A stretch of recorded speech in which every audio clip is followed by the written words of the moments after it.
Today's tutorial is about the Celtic card spread, which is a very traditional layout. It is one of my favorites and also a favorite of many of the readers I know. Since this is a large layout of 10 cards and the reading could go anywhere from 20 to 40 minutes, I am not actually going to be going through a client's question. I will just explain the position of the cards, the layout, and what they mean. So, position 1 is right here. That's the Empress. Okay. Position 2 goes on top of position 1, which is the King of Pentacles. Position 3 goes directly underneath the Page of Cups. Position 4 goes to on your left, which is the King of Wands. Position 5 goes directly above. That's the Ace of Cups. And position 6 goes to the other side, Queen of Wands. So this is your small cross. Then we move to the big cross, which is 7. And then on top is 8. On top of that is 9. And the final card is the 10, which also happens to be the 9 of Cups. Okay? So let me start with the position 1, which is the Empress. That is the cover card.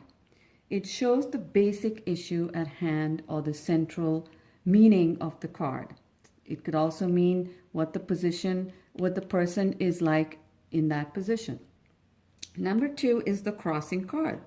It is the first card which gives you an idea about the concerns of the reading. What is the querent worried about? What are his concerns? What is his situation? And based on which card lies on top of the reader's card, it could be a positive or negative. In this case, it is the King of Pentacles, so it's a very positive helping card. Number 3 is the basis, Page of Cups. It usually means some experience or event in the past that acts as a root or a cause of this current situation. Although it may sometimes have a very specific event associated, it's usually something in general that has led to the developments that are shown right here. It could also show you and give you an idea of what's happening in their mind, what their thoughts are that formed all this to occur. Number 4 is the recent past, the King of Wands. This card does not reach far as back as number 3. It is more recent. It is more an event or a situation that has just finished but still affects the person. The influence is still there. It's still continuing and it may come to an end fairly soon, but it's a little bit of it is still hanging on. Number 5 is the possible outcome. So this is a good card, so it's great, but it usually shows what the outcome may be. It's not very definitive again, it's just a hint of what might happen. And it suggests that, in this case, of course, that it's going to be a nice decision, nice future. Number 6 is the near future, the Queen of Wands. This indicates immediate developments. Something is going to occur immediately. It's not the final result, but it's a part of its unfolding. It is like a path, like a cue as to what is going to happen. And it shows things that may not last, but they may be there. So they're very temporary. And sometimes you may have a situation you need to act very quickly on, and that's what that is. Number 7 is the Self card, the 9 of Wands.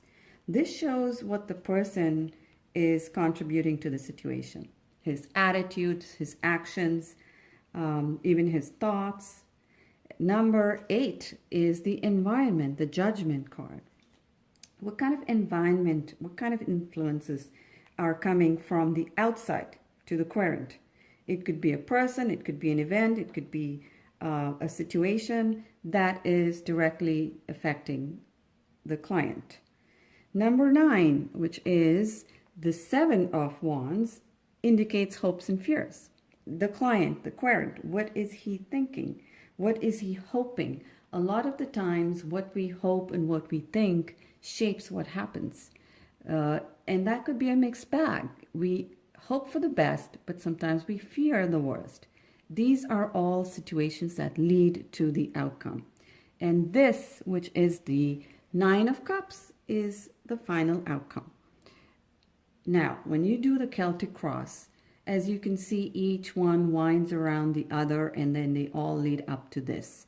So you would be spending much more time reading these 4 cards than you would do on these 6, although each one has an influence which eventually shapes out the entire reading and the outcome and the future. So that is the Celtic Cross. I hope you liked and enjoyed it, and you would subscribe to the video. See you soon.